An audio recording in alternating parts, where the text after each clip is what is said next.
Anonymous says, how do I politely decline additional work tasks without feeling like I'm letting the team down?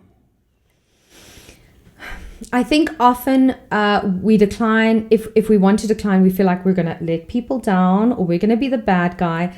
I think it's got to, often things are received with a frame of reference, right? So if I am having a bad day or I have had bad experience with bad employees or bad team members in the past, I have been lied to, I have that frame of reference. Then Tats comes to me and says, I'm not going to do this. And you leave it there. Then I'm like, oh. Really? Is it? Yeah. Really now? Interesting.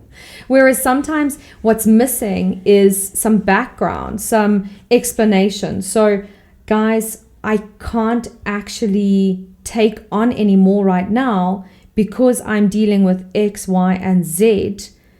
Could we make it work like this?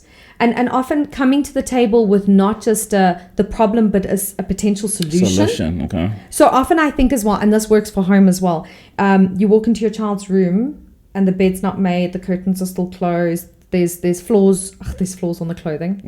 There's clothes on the floor. There's clothes on the floor. And you walk in and what do? Your room's a mess. You live like a pig. Yeah. Why must I do everything? Scream. And what is the actual problem? The dirty room. The dirty room, yes. Not the child. It's not the problem. Is the child really? You got me there. Yeah. The room is a mess. That's the problem right now. Yeah. So how would the conversation change if I said, Tats, come stand here with me. Come stand here next to me. Are you seeing what I'm seeing in your room? This makes it very difficult for me to be calm when I get home because I've come from quite a busy day and now I feel like there's mess in my house and it stresses me out and it makes me feel a bit overwhelmed. What solution do you think we could find to this problem right here? What do you think we could do about this messy room? Do you think you could help me out and take some of the burden off of me and maybe just tidy that up so that I'm not screaming at you? Well, all of a sudden, I'm not seeing that as, geez, mom is always screaming or my wife is always screaming. Get off my case. Do you have to always raise your voice? Whenever I see you come in, I know that you're going to raise your voice. Why is my voice a dragon? Why does she always get back in a bad mood? Why is she... And it's difficult to monitor your reactions. Reactions are reactive. It's difficult. It just happens like that. More mindful of how you're communicating, that can often be better. And I'm not saying I'm perfect. Wow. That's amazing. I can't wait for the part when you speak about relationships because I'm coming for you. The second one, what's one habit I can implement today to improve my mental health at work? That's a good question. It is a good question. Yeah. And again, it's so open-ended. Everyone's different.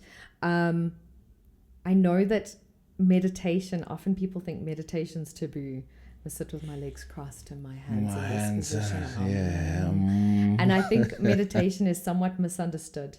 And I think people need to start realizing that meditation has a lot to do with calming the mind and sort of quietening the noise. And so for me, and I know I also, when someone was like, meditate, I was like, okay. But I think meditation is a very, very good habit to bring into your daily life.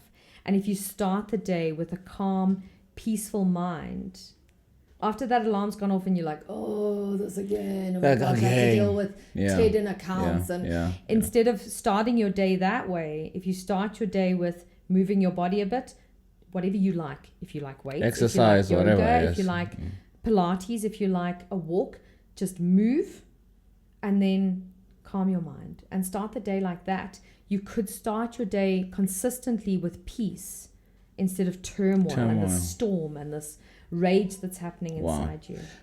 Kevin Hart once said that there's a certain amount of discipline when you wake up at a certain time before work. You wake up at 5 o'clock to go to gym to work on yourself.